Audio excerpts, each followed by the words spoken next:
Olá a todos, nós somos o grupo 1 da disciplina de Contabilidade de Micro e Pequenos Empreendimentos. E nosso grupo ele é composto pela Dirce, por mim, né, Lucas, Wesley e pelo Erle. E nós vamos tratar um pouco aqui sobre o estudo de caso que nós fizemos, né, a respeito da empresa AL Autopeças. Nós fizemos um levantamento, né, junto ao proprietário para pegar, né, as informações econômico-financeiras da empresa e no decorrer desse trabalho nós vamos apresentar, né, para vocês quais foram os dados que nós obtivemos e as análises que nós fizemos. Essa empresa que nós estudamos, ela está situada na cidade de Águas Claras e ela trabalha com a revenda de peças e também com o conserto, né, de veículos em geral. A gente, né, em virtude desse momento, né, que estamos passando, nós fizemos contato com o proprietário por meio de WhatsApp e mandamos, né, enviamos para ele um questionário inicial e também sempre quando necessário, sempre quando foi necessário, nós também acionamos ele para retirar alguma dúvida, pegar um esclarecimento maior, mas tudo tendo como restrição a questão do isolamento social, né, que dificultou bastante, né, mas a gente conseguiu desenvolver aqui o trabalho.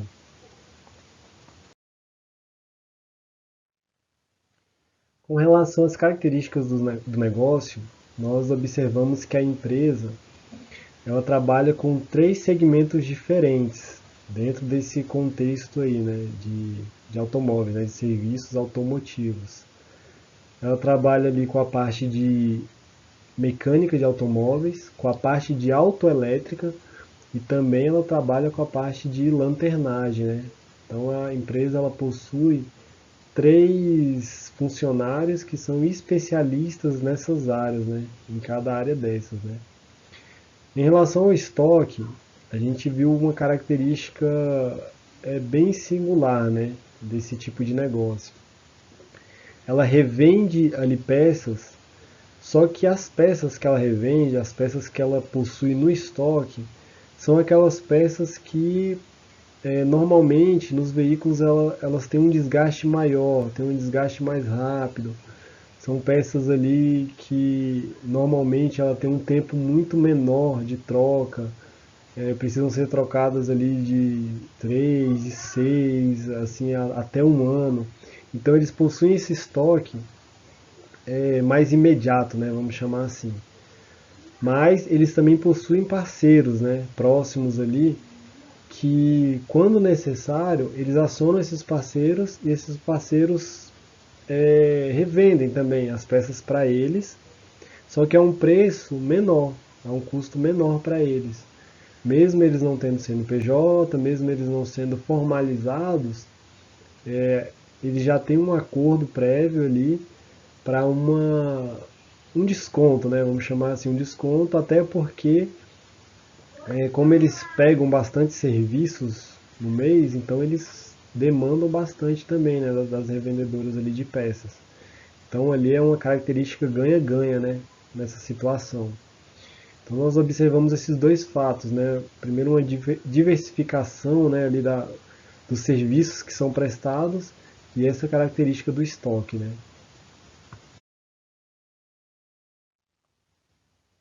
Com relação ao faturamento, nós vimos que nos últimos 5 anos essa empresa ela obteve uma média de em torno de 105 mil reais de faturamento anuais, tendo uma despesa aproximada de 7 mil reais mês, que tudo isso a gente está falando na informalidade.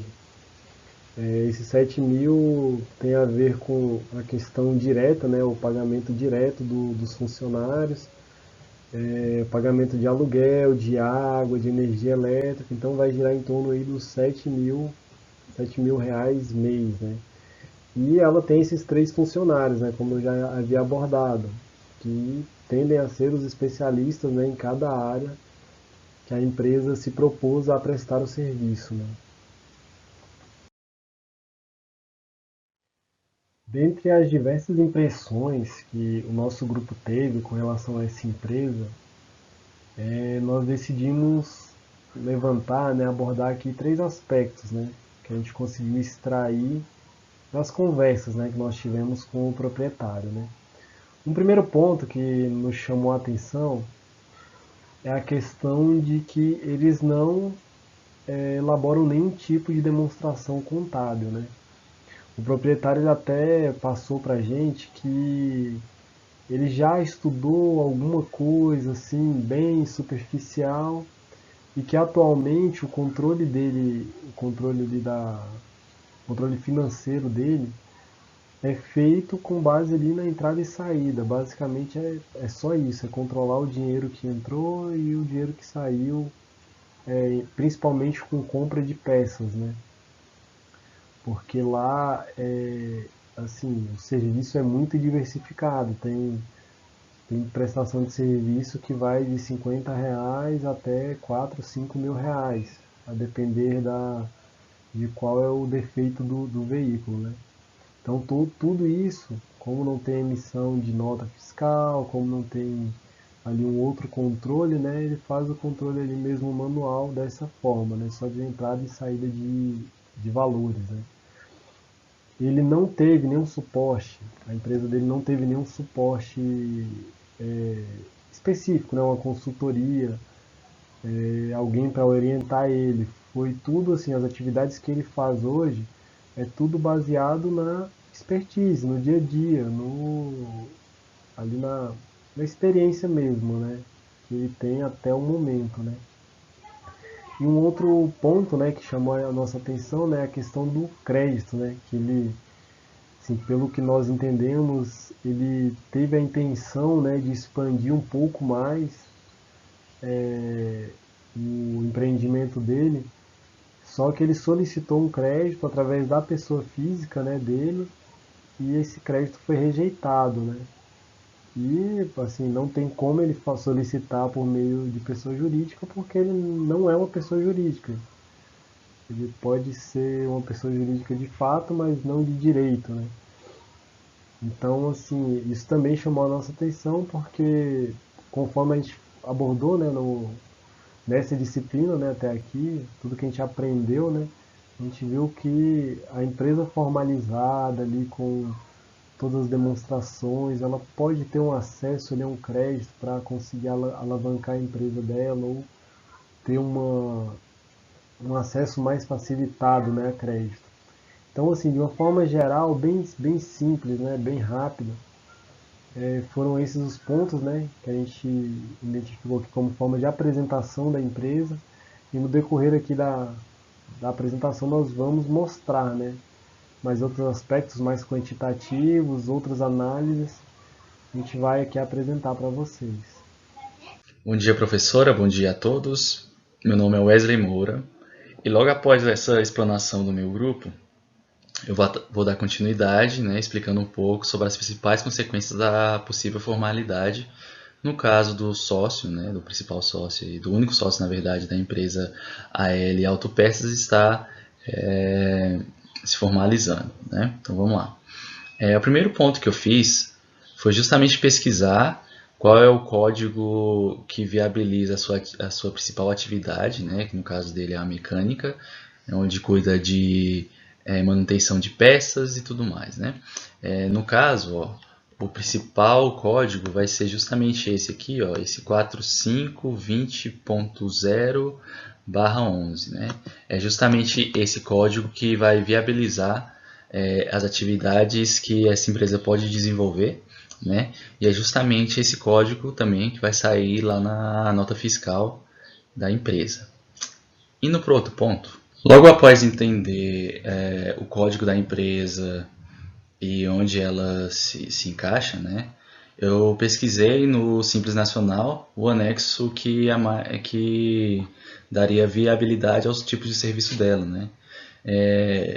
Analisando os anexos, eu verifiquei que o anexo 3 é o que traz, que destaca o tipo de empresa, né? Justamente por ser uma empresa de manutenção e reparos, né? Nesse caso de veículos, né? Mecânica. E eu reparei também, pelo dado que o sócio, que o dono, na verdade, né, nos deu, ele deu a média de 140 mil de receita bruta anual. A gente ficaria aqui, né, nessa faixa, na primeira faixa, e sendo sua alíquota de 6%. Eu fiz os cálculos e anualmente ele pagaria esse valor de 8 mil, que está destacado aqui nesse ponto, né? Ele pagaria esse valor de 8.400 anual, né, de tributos. Agora eu vou destacar um pouco das vantagens e desvantagens, né, com a adoção da formalização dessa empresa, né? A primeira vantagem seria aos direitos previdenciários, né, que seriam garantidos ao dono da empresa. O segundo ponto seria a disponibilidade de créditos com juros mais baixos, né, em comparação com uma pessoa física. No caso, no nosso questionário, o dono da empresa até chegou a afirmar que buscou crédito, porém não conseguiu, porque os juros, além de ser muito, muito altos, né, não foi atrativo para a empresa, né? Só que, como ele não tem CNPJ, ele pediu para a pessoa física, né? Por isso os juros foram lá em cima. Com essa formalização, ele também poderia participar de licitações, né?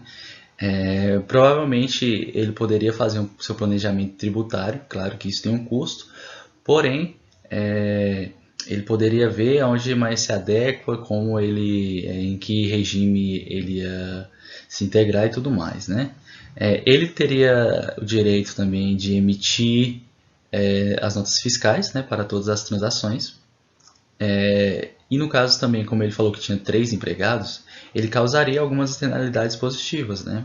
Como, por exemplo, quando você contrata o empregado legalmente, os empregados têm direitos legais, né? Também, como FGTS, como INSS e tudo mais. E nesse caso, os funcionários são como se fosse um freelancer, né? Recebendo um valor na diária, por aí, né? E no caso da divulgação, né, a empresa não teria nenhum problema de fazer uma publicidade, seja, não sei, em Google Ads ou propagandas mesmo, né, para a empresa estar crescendo de fato e podendo anunciar todos os seus serviços de forma legal, né. E as desvantagens seriam, no caso, a contratação de mais pessoas, né, possivelmente para regularizar todo esse procedimento teria um custo, né? Se adequa ao Simples Nacional, né? A tributação é com base no faturamento, né? Não é questão do líquido, né? Não é o faturamento líquido, e sim o faturamento bruto.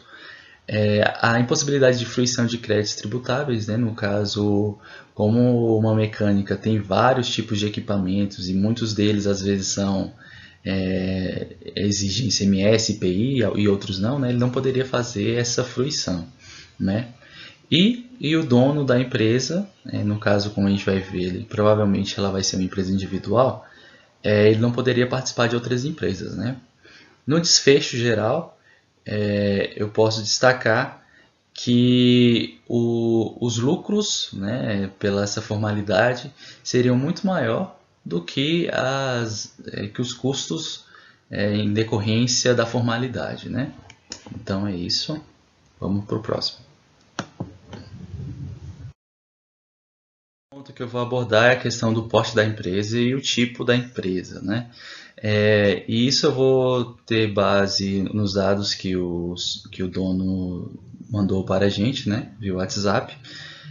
No caso, a receita bruta média anual foi de 140 mil, a quantidade de empregados que ele tem não formalizados são 3, né? E ele é o único sócio, né? Por assim, ele é o único dono. Com esses dados, a gente pode destacar que a empresa ela se enquadraria numa ME, né? Uma microempresa. O tipo de empresa que ela poderia ser seria um microempresário individual, porém se a gente descarta porque é até 81 mil reais, né? A empresa também ela poderia ser uma empresa individual de responsabilidade limitada, a EIRELI, No caso, eu cheguei a comentar isso com ele, porém ele não tem capacidade, né? Hoje ele não dispõe de 104 mil, né, se eu não me engano. Ele teria que aportar de início 100 vezes o salário mínimo, né? Provavelmente ele vai ser um empresário individual, uma EI, né? Sendo a empresa ME, né, ela pode escolher o tipo de tributação. Caso a gente pode destacar o Simples Nacional, lucro presumido ou lucro real, né? No caso dele fazer um planejamento tributário, isso seria interessante. Porém, de uma empresa de início, uma ME, eu acho que o mais adequado seria se adequar ao Simples Nacional. Então foi essa a minha parte, eu passo para o próximo. E é isso, muito obrigado e até mais. Bom dia, pessoal. Meu nome é Werly. Bom dia, gente. Eu me chamo Dirce. Eu vou começar a apresentação aqui falando um pouquinho sobre a importância da contabilidade gerencial. Eu coloquei aqui um conceito bem breve, onde fala que a contabilidade gerencial ela pode ser definida como um conjunto de técnicas e procedimentos contábeis. Quando unidos, né, combinados, eles fornecem informações muito valiosas para o processo de tomada de decisão das empresas. Ou seja, você analisando custos, analisando demonstrativos contábeis, você consegue tomar decisões mais assertivas para o seu negócio. Em seguida, eu coloquei um quadro comparativo, onde fala a principal diferença entre a contabilidade financeira e a contabilidade gerencial. E a principal diferença é em relação a quem você fornece as informações e os regulamentos a ser seguido, né? Na financeira, você fornece principalmente para autoridades fiscais, órgãos reguladores, e na gerencial ela fica mais ali no interior da empresa. Outra diferença também é que a financeira, ela é seguida ela é regida, né, por algumas leis, alguns normativos, e a gerencial ela já não tem essa obrigatoriedade, fica ali dentro da empresa para tomada de decisões, planejamento, controle, isso. Em seguida, a gente fez algumas perguntas para a empresa que a gente está fazendo slide, né, que é uma empresa de oficina mecânica. E foi perguntado para ela se ela elaborava algum tipo de demonstrativo contábil. Ela falou que não, que tentava estudar ali, elaborar controle de gastos e receitas, mas em planilha mesmo, algo bem simples. Em seguida, foi perguntado sobre qual é o tipo de precificação que ela faz nos produtos vendidos e serviços prestados. Ela informou que não tem nenhum cálculo muito específico para isso, que normalmente olha para o mercado e precifica os produtos e serviços da loja dela. A gente perguntou também em relação aos custos, que mais para frente tem os cálculozinhos que a gente fez. Falou que incluindo água, luz, internet, funcionário, dá mais ou menos por volta de 7 mil.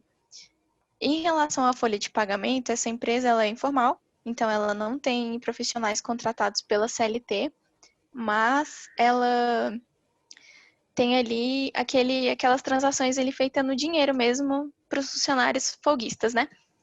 A receita bruta mensal dela durante o ano passado foi em torno de 11 mil.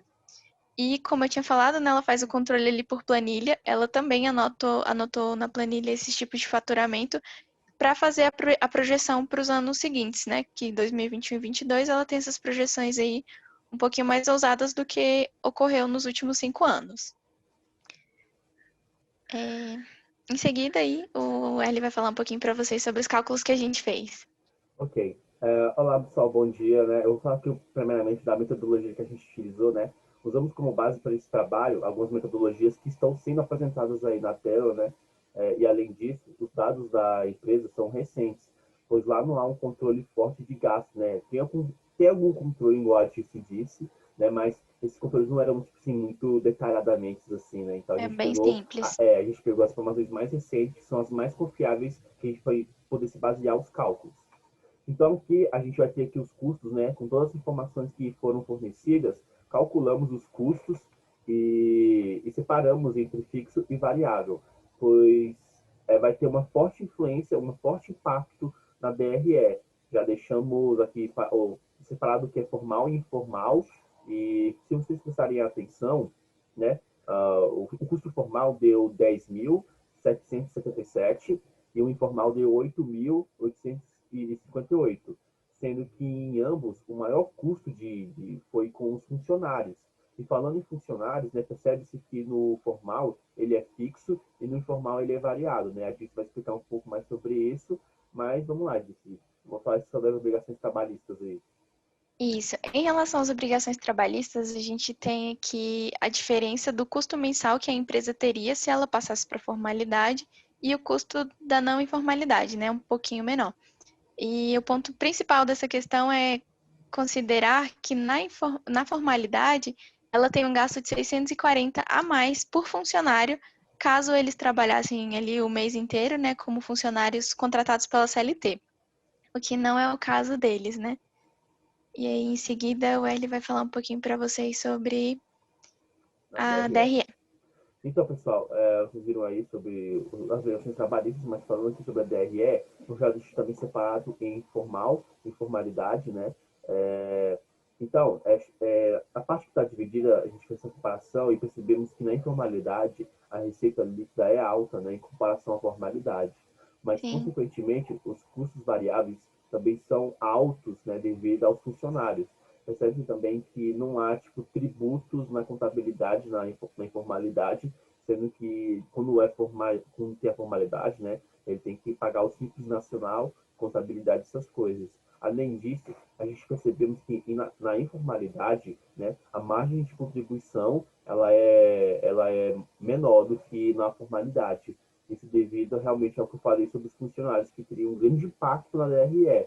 Se vocês perceberem, na informalidade, os custos variáveis são de 8 mil, enquanto na formalidade os custos são variáveis são de 2 mil.